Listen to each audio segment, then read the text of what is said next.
Pues vamos a conectarnos, ojalá.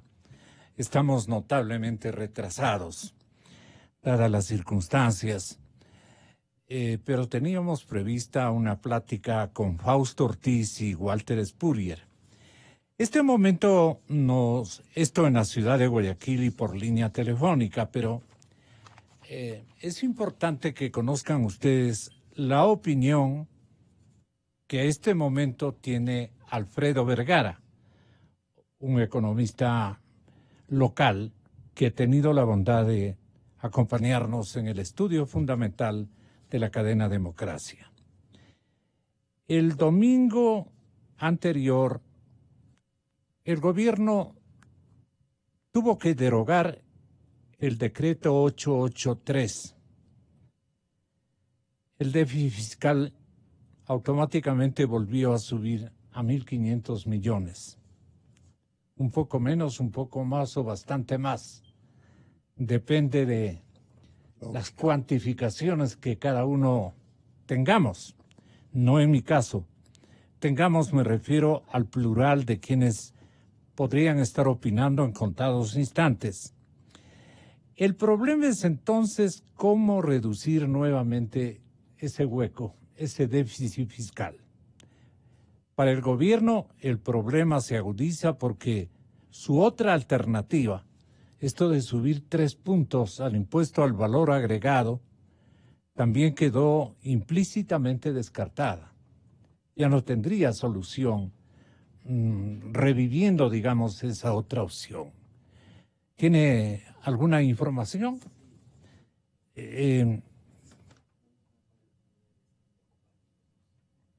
Ya, muchas gracias. Qué pena, qué pena. Entonces, ¿cómo solucionaríamos este hueco? ¿Cómo cree usted, mi cordial bienvenida, economista Alfredo Vergara? Ya, gracias. Yo creo que hay 3 cosas rapidísimas. Primero, el déficit fiscal es un problema fiscal, es decir, es un problema del gobierno. Por lo tanto, es del gobierno el principal llamado a solucionarlo. Segundo, el golpe, cuando se quita un subsidio, va especialmente a ese 62% de la gente que se encuentra desempleada o subempleada, como también se les llama, es decir, esa gran masa de gente, y que también de alguna forma es consecuencia de las malas políticas del gobierno de los últimos 12 años. Eso tenemos que estar claro. Y tercero, no hay cómo castigar tampoco a los empleados del sector público. Por lo tanto, cualquier cosa, cualquier solución que esté encaminada a destruir un solo puesto de empleo en el sector público no sería bien vista ni por el gobierno ni por los empleados públicos y creo que ni incluso por el resto de la ciudadanía. Entonces, ¿cómo conjugar estas 3 cosas con una sola resolución? ¿Y cómo reemplazar esos rubros? ¿Cómo reemplazar esos rubros? Mire, yo creo que hay dos gastos muy importantes que pueden ser reducidos sin causar mayor molestar. La una es de las compras de bienes de consumo del gobierno. Si nosotros prorrateamos lo gastado hasta hoy y lo prolongamos hasta fin de año, los gastos en consumo del gobierno es de 4.930, es decir, 5.000 millones. Sí, eso es lo que se tenía previsto. Sí. Esa es la primera cosa. La segunda cosa, estudios que se han hecho. Es el mismo cálculo certero que ha regido en estos últimos días. Es el cálculo oficial, es decir, es lo devengado, lo ya gastado hasta el día de hoy, prolongado hasta fines de año. Para ser más exactos, creo que llega a 4.932 millones. 4.932, yo digo para la gente que es más fácil que entiendan, 5.000 que está millones, cercano. Redondeando. Por un lado, y por otro lado es un hecho de estudios que se han hecho, que el 20% de eso es consumo suntuario. Es decir, viajes en primera, viajes con acompañantes, renovación de vehículos automotor a los 2 años de comprados, etcétera, etcétera. Exceso de papel, impresiones a color, etcétera, etcétera. Ese es el cálculo que usted ha hecho. Un 20%. Yeah. Un 20%, que pudiera ser consumido sin que a nadie afecte, excepto a quienes gozan de los gastos suntuarios. Eso nos daría un ahorro de 983 millones. Es decir, nuevamente redondeado, cerca de unos 1.000 millones que podrían ser ahorrados sin ningún sacrificio para el Estado. De nadie. 1.000 millones. Si ya recuperaríamos las 2/3 partes que el gobierno sacrificó, pongamos esa palabra, al derogar el decreto 883. 1.000 millones. Perdone, lo que no le entiendo, usted hace un cálculo para recuperar 1.500 millones y el déficit es entre 4.000 y 5.000 millones de dólares. 5.000. ¿Cómo nos explica aquello? Bueno, yo me estoy refiriendo exclusivamente al decreto 883 que fue derogado. El rendimiento que iba a tener. Que el gobierno se vio obligado a derogar. Ya. ¿Cómo recuperar eso? Eso es los otros déficits, esa es otra cuestión. Ahí yo entro ya a la cuestión de dolarización, que no es el objeto de esta invitación, por eso mejor. Eso no prefiero. Exclusivamente cómo recuperar lo que ya no va a ahorrar el gobierno, 1.500, cómo volver a ahorrar eso. 1.000 con esta reduciendo, y los 500... Estos gastos suntuarios de consumo oficialista. Gastos suntuarios en el gasto de consumo, y que a su vez se basa en lo que se ha gastado en este primer semestre. De ahí se ve que el 20%, la quinta parte, es gasto suntuario. Primera cosa. Y la segunda cosa, porque eso también tiene que ser, es reduciendo en un 20% los sueldos y salarios del quintil superior, es decir, aquella quinta parte de los empleados públicos que más ganan en él. ¿Sí? Y sin topar absolutamente ni los sueldos. ¿Sería a partir de qué cantidad? Eso más o menos vendría a ser el 20%. ¿Cuál es ese quintil? A ver, ese quintil es de los 100.000 empleados públicos que son los que más ganan. Ya. Es decir, los que ganan, los que tienen un ingreso superior a los $2.054 al mes. A ellos les reduciríamos un 20%. Un 20%. Ya. Primero. Que segundo. No es como para que se caigan de cabeza. No es, porque además de esos señores, digamos, este quintil, estos nuevos empleados, que casi todos de ellos son correístas, han subido sus sueldos en 200% en los últimos 12 años. Además son correístas. La mayoría de ellos. Claro. Y un sacrificio que les va a beneficiar a ellos mismos, porque eso genera estabilidad en el sistema y estabilidad en el gobierno. Claro. Es lo más racional que se puede hacer. Esto evitaría despedir a nadie de los 500.000 empleados públicos. No habría necesidad de despedir a nadie, ni forzar a una jubilación, ni nada por el estilo, por un lado. Por otro lado, las 4/5 partes de los empleados públicos que ganan menos que este último quintil más rico, tampoco se verían perjudicados en ninguna reducción de un solo centavo de sus sueldos y salarios. Si ellos estarían totalmente tranquilos.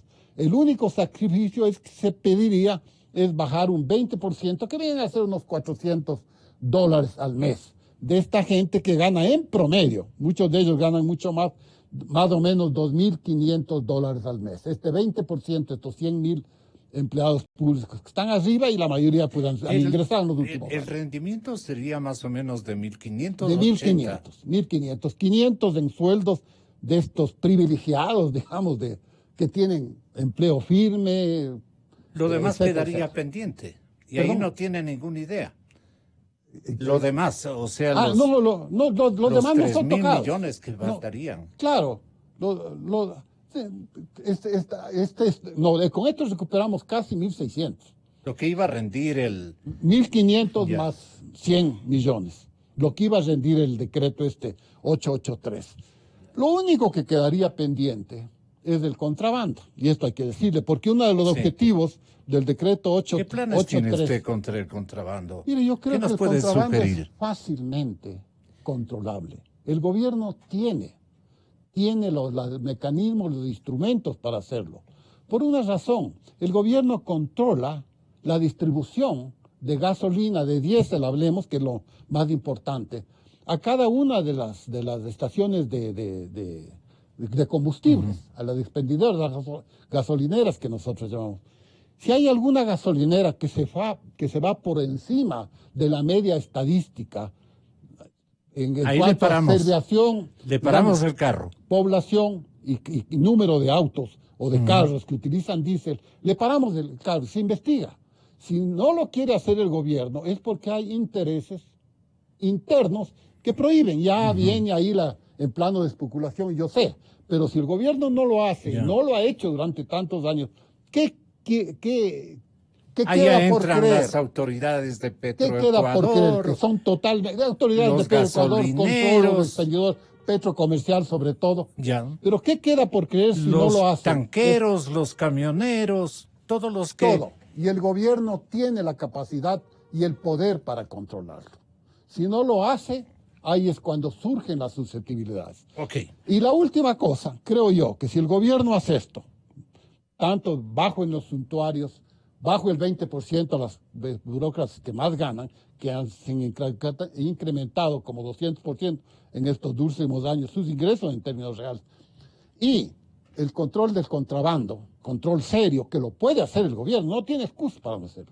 Yo creo que el gobierno automáticamente recibiría el beneplácito de toda la ciudadanía, incluyendo indígenas, incluyendo clase media, hacer cualquier otra medida que él. ¿Por qué? Porque ya da indicios de que el gobierno, que es el causante, ahora hablo de todos los gobiernos, el causante del déficit, de la debacle fiscal que pasa el Ecuador, que comienza con un sacrificio interno y con racionalidad interna. Y que no es tan sacrificio porque es una eliminación de privilegios. Así es una eliminación y es un de quintil y de un gasto suntuario. Exactamente. Entonces, pasemos a la ciudad de Guayaquil, donde nos atiende el señor economista don Alberto Acosta Burneo. ¿Usted qué ideas tendría para reemplazar el 883 y además un déficit gigante que de más o menos de 5.000 millones que adolece el ingreso total del Estado ecuatoriano? Muy buenos días, Alberto, bienvenido, muy buenos días de nuevo. Muy buenos días, un gusto estar con ustedes. Yo creo que hay que empezar reconociendo que la brecha fiscal de 5.000 millones, como bien indican, es una brecha importante que debe solucionarse de manera definitiva, no con ingresos extraordinarios, sino con ingresos o con ahorros permanentes. ¿Qué se debe hacer? Yo creo que lo primero que se debe hacer es negociar ese nuevo decreto de focalización de subsidios para garantizar que el subsidio sí llegue a quienes más lo necesitan. ¿Qué se podría hacer en particular? Eliminar el subsidio a la gasolina extra. En el caso del diésel, mantener el subsidio para el transporte público, para que la tarifa de transporte público no se vea modificada. Hay que estar claros que el que tiene un auto no pertenece a la clase pobre del Ecuador. La mayoría de ecuatorianos no tienen un auto y la mayoría de ecuatorianos se mueven en un transporte público. Entonces, de esa manera se garantiza que no se vean afectados los bolsillos de los más pobres y se focaliza el uso de los subsidios. Por ahí se podría obtener un ahorro. Yo creo que si es que ya no serían los 1.500 millones que se esperaban, podría ser alrededor de unos 750 millones de ahorro. Sería una gran cosa poder obtener esa mitad del ahorro. Por otro lado, bueno, no hay una medida única para solucionar esa brecha, porque la brecha fiscal es muy grande, 5.000 millones. Entonces, hay que tomar medidas también por el lado de los gastos. Por el lado de los gastos, definitivamente hay que reducir el gasto en la nómina, que ha subido de manera significativa durante los últimos años. Tanto es así que en la actualidad hay muchos puestos en el sector público que tienen un salario el doble que en el sector privado. Entonces, la manera de corregir ese desequilibrio... Perdone, estoy escuchándole bien, el doble que en el sector privado. Exactamente. Existen muchas posiciones en el sector público con un puesto equivalente en el sector privado, pero con un salario que duplica a aquel del sector privado. Y para corregir esas discrepancias que tienen, esos desequilibrios de la nómina del sector público, coincido en que hay que colocar una contribución probablemente tengan que ser unos 3 días de trabajo, sobre todo de quienes tengan los salarios más altos, y de esa manera poder generar un ahorro para el sector público en cuanto a la nómina. Eso es importante. También hay que ir a temas de fondo, temas de reducción del tamaño del Estado. Tenemos mucha burocracia que no genera valor al ciudadano. Y hay que tener claro que el sector público tiene que aprender a priorizar. Hay que priorizar en salud, en educación, en seguridad. Eso significa que hay que dejar de gastar en otras cosas. Entonces, para poder reducir, por ejemplo, las compras que hace el sector público, hay que reducir el número de instituciones y todas esas funciones que no son prioritarias para el ciudadano. porque esas compras se hacen no por les dé la gana de hacerlo, sino porque necesitan para operar una gran cantidad de burocracias, de oficinas que requieren bienes y servicios para funcionar. Mientras no eliminemos esa burocracia innecesaria, vamos a seguir gastando en mantener todas esas oficinas. Entonces hay que trabajar en una austeridad fuerte por el lado del gasto en el sector público. Eso es importante. Albertito, quedaría pendiente, no obstante, el asunto del contrabando de combustible. El señor economista Alfredo Vergara, que me acompaña en el estudio, mencionaba lo siguiente respecto a lo que se puede hacer para limitar la posibilidad de que se nos roben los combustibles, haciendo el siguiente inventario, muy cortito. Tenga la bondad de repetirle al público y especialmente al economista Costa. Sí, bueno, lo que yo estoy diciendo es que controlar el contrabando es totalmente fácil. Primero, una estadística de cuánto es lo que en ciertos sectores o ciertas gasolineras consumen en base a población y a número de autos, que en este caso que consumen diésel. Y segundo, el hecho de que puede haber control en la distribución de ese combustible. Es decir, es facilísimo el control, si es que el gobierno lo desea hacer. ¿Cuál es su punto de vista, Alberto? Mire, yo discrepo, yo creo que el contrabando no se controla, es imposible controlar, y eso lo ha demostrado. Veamos qué pasa, por ejemplo, un caso extremo, el con las drogas. ¿Por qué siguen saliendo drogas a pesar de que tenemos al ejército y a todo el mundo tratando de evitar, hasta Estados Unidos con sus fuerzas, tratando de evitar que salgan drogas del Ecuador y de los países de la región? Porque hay una realidad económica que hace que sea altamente rentable ese comercio. Y lo mismo va a suceder con los combustibles. Mientras económicamente sea un gran negocio, la creatividad humana es infinita. Ya vimos cómo para las drogas se utilizan incluso submarinos de ser necesario. Bueno, para los combustibles inventará cualquier cosa para poder seguir manteniendo un negocio que es lucrativo. Mientras el negocio sea lucrativo, seguirá saliendo los combustibles. ¿Qué dice usted, Alfredo? Una cosa nomás, Alberto, hay que tomar en cuenta una cosa: el Estado no produce drogas, que se sepa, pues. Concretamente, en el caso de los combustibles, es el Estado el que lo produce, lo distribuye, es el que puede controlar. Comparar el contrabando de combustible con contrabando de drogas, diciendo que es asumir que el Estado es el que produce las drogas. No, pues, las drogas es un universo totalmente oscuro y legítimo. Ahí no puede haber control. Pero es complicado, Alberto. No se puede comparar lo uno con lo otro, pues. Aquí, Gonzalo, yo creo que hay que estar claros. El control, no es que en el Ecuador no ha existido control al contrabando. Eso sería falso. Tratar de decir que ahora se va a inventar el control del contrabando y hasta ahora simplemente eran las fronteras abiertas es falso. Y le puedo mencionar, conozco casos puntuales, lo difícil que es para un agricultor pequeño, por ejemplo, en una provincia fronteriza, comprar diésel para un pequeño tractor. Simplemente tiene que seguir un papeleo infernal y una cantidad de trámites que hacen muy difícil conseguir ese combustible. Sin embargo, el que contrabandea saca muy fácilmente. Entonces vemos que los controles lo que hacen al final del día es trabar la vida diaria de las personas que viven en esas zonas, que requieren combustibles de manera legítima, y los contrabandistas encontrarán maneras para obviar esos controles. Entonces yo creo que lo correcto aquí es, en el tema del subsidio del diésel, es que el subsidio se transformarlo, que no sea un subsidio al producto, sino un subsidio a quien consume el diésel. Es decir, un subsidio que lo reciben por ejemplo, los usuarios del transporte público. Con la tecnología actual es muy fácil, con una tarjeta, que el usuario sigue pagando lo mismo, pero se registra cuánto debe pagar el Estado por cada tarifa, y les paga y les transfiere el valor de cada tarifa. Pero los buceros compran el combustible a precio de mercado. Entonces no se ha perdido el subsidio, se sigue dando el subsidio, pero se evita el mal uso de los recursos. Y así se puede usar con otros grupos, si se identifican otros grupos prioritarios para el uso del diésel, utilizar la tecnología. Y que y el subsidio vaya a quien hace la compra ese momento, y no que vaya al precio independientemente de quién compre. Entonces el contrabando es fácil de eliminar si es que se elimina esta diferencia de precios, y eso no implica necesariamente eliminar el subsidio, simplemente que el subsidio va vía transferencia de efectivo a quien está realizando la compra. Tenemos que usar la tecnología para solucionar un problema importante y que finalmente es un desangre de recursos para el Ecuador. Albertito, han sido 500,000 los empleados públicos este momento.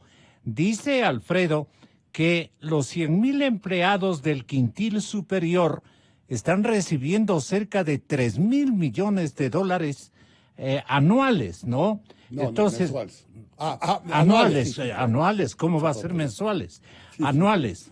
Entonces, la reducción del 20%, dice, de este quintil generaría un ahorro de cerca de 600 millones de dólares. ¿Usted cree procedente esta solución? Definitivamente sí, hay que trabajar en eso es parte de las soluciones. Como digo, no hay solución única, esa es necesaria, esta solución es necesaria. ¿Usted tiene otras?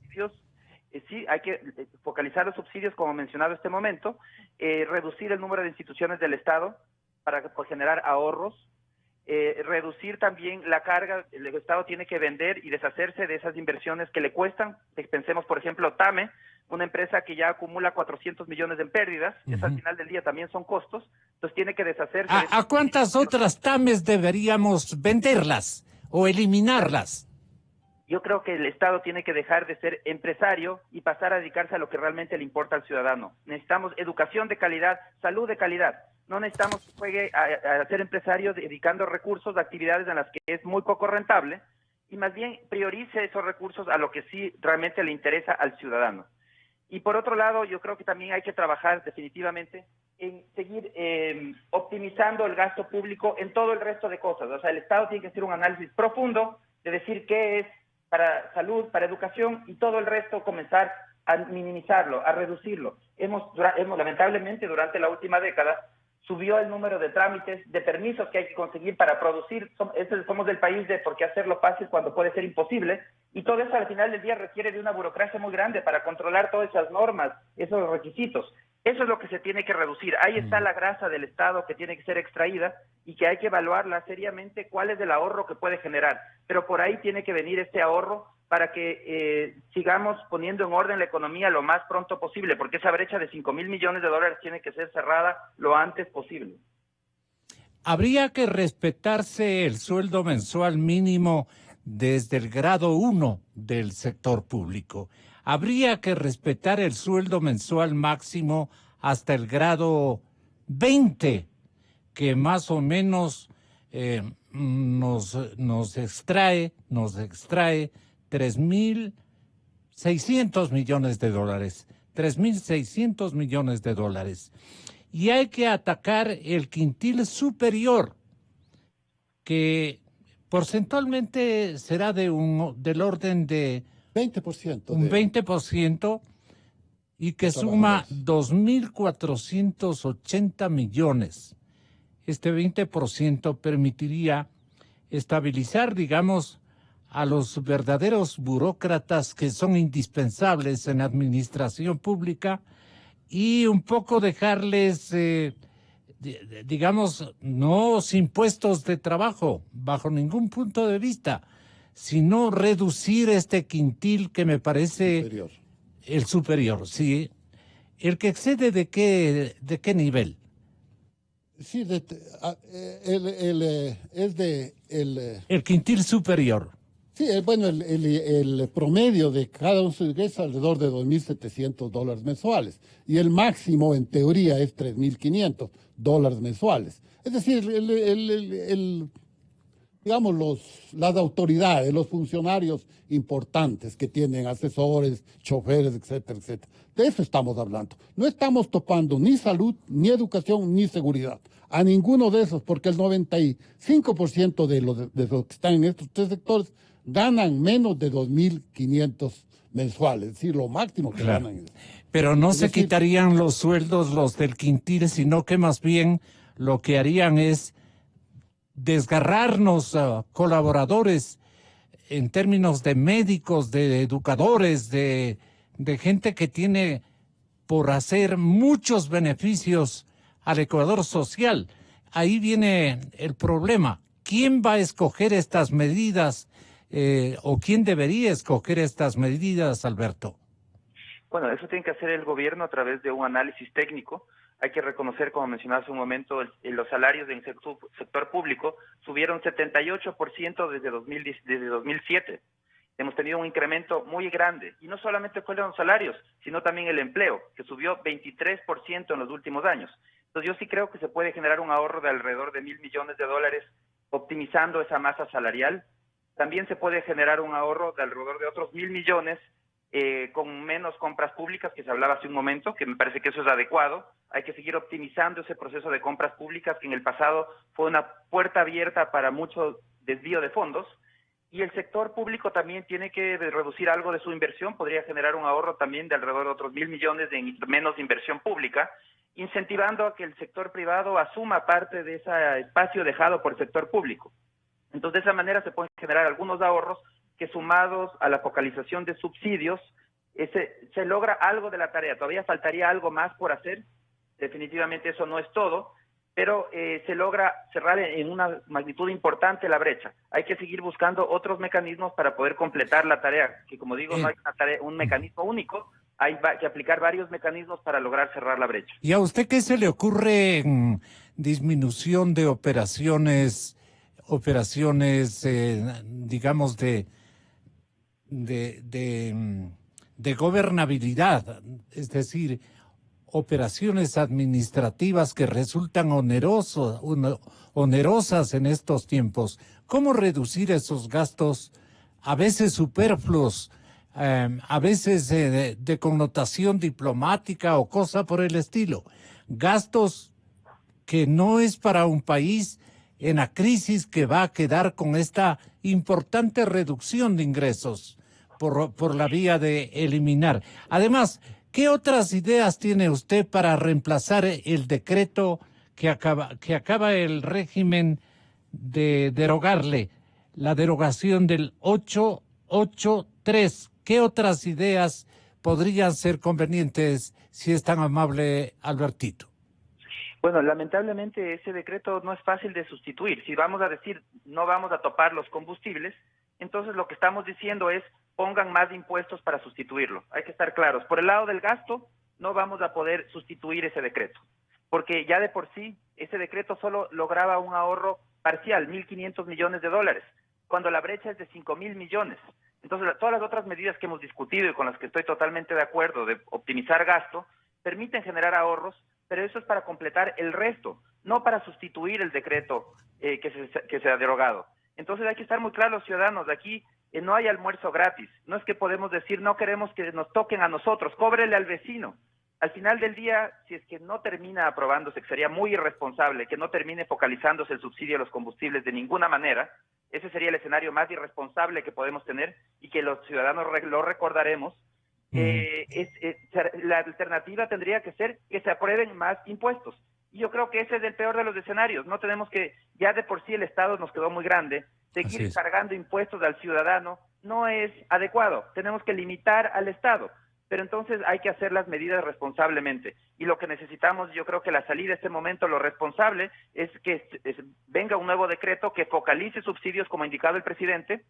Tal vez no generará un ahorro tan grande, pero porque va a haber transferencias a ciertos grupos más vulnerables, pero que el grueso sí termine reduciendo el costo de los subsidios. No podemos ser irresponsables y decir, no, aquí no pasa nada, porque lo que sucede es que en dolarización funciona como una especie de anestesia frente a la crisis fiscal. El pueblo no siente que hay una crisis fiscal, porque en dolarización no hay mecanismos para transmitir esa crisis. Como cuando con moneda propia el mecanismo de transmisión de la crisis fiscal es la inflación, porque los gobiernos imprimen muchos billetes para pagar sus cuentas. ¿Corremos riesgos de desdolarizarnos, autodesdolarizarnos? ¿Corremos ese tremendo riesgo? Hay que estar muy claros que si no corregimos el desequilibrio fiscal, la dolarización está en riesgo. Explíquele a la gente por qué está en riesgo. El día que el gobierno ya no tenga dinero para pagar sus cuentas, porque aquí estemos claros, en este momento es como una familia en donde uno de los cónyuges perdió el empleo y está viven de la tarjeta de crédito, siguen gastando lo mismo, viviendo de la tarjeta de crédito, del endeudamiento. Pero el día que se acaba el cupo de la tarjeta de crédito, no queda otra más que enfrentar el problema.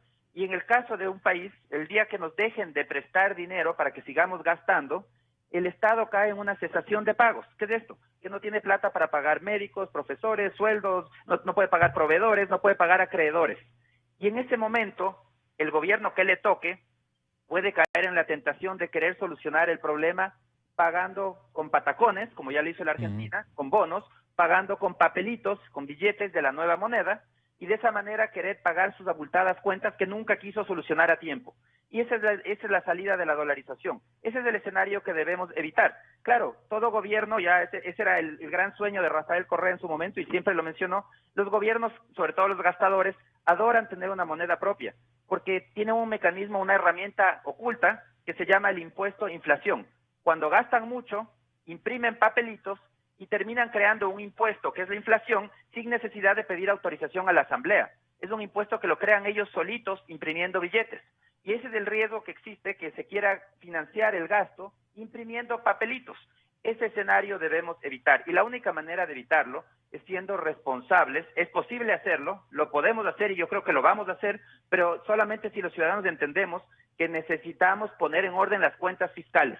Si seguimos con el populismo económico, de decir aquí no pasa nada, pospongan, sigan gastando, sigan endeudando, siga la fiesta y el día de mañana lo vamos a lamentar. La única salida que tenemos es poner en orden, ser responsables, poner en orden las cuentas fiscales y de esa manera evitar el escenario de que el gobierno, por no tener plata, quiera buscar mecanismos alternativos como son los patacones u otra moneda para poder pagar sus cuentas. ¿No le parece a usted que la primera conquista o desafío, el primer desafío para los presidencialistas, le pongo dos apellidos apenas, Nebot y Lasso, están en este momento compelidos, exigidos por la opinión pública a denotar cuáles podrían ser las herramientas que ellos pondrían en uso para ganarse la presidencia de la República, financiando este contexto que va a quedar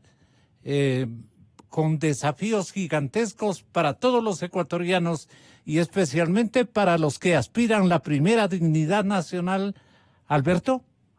Definitivamente, este problema fiscal, la crisis fiscal, no creo que se va a solucionar en lo que queda del gobierno. Va a quedar una tarea muy grande por hacer y yo creo que es parte de lo que debemos exigir a los candidatos a la presidencia. No que nos digan cómo nos van a regalar más plata, porque eso sería mentirnos.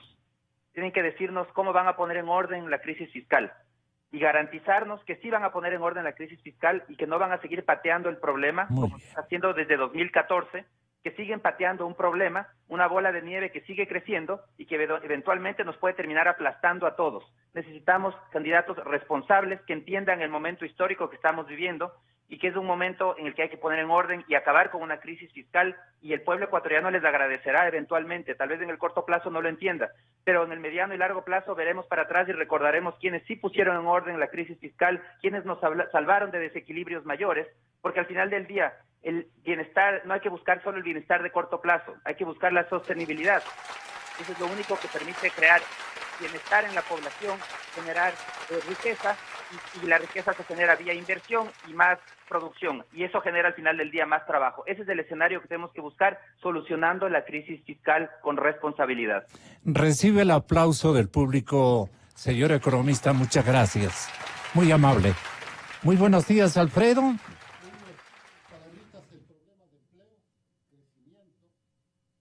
El problema fiscal tiene una sola solución. Tenga la bondad de repetir, porque estaba...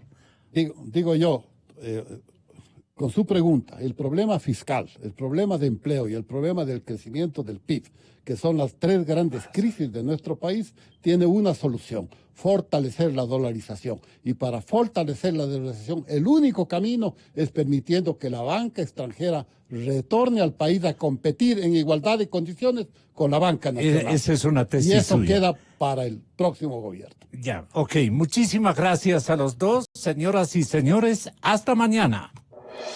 Exa y Democracia, los multimedios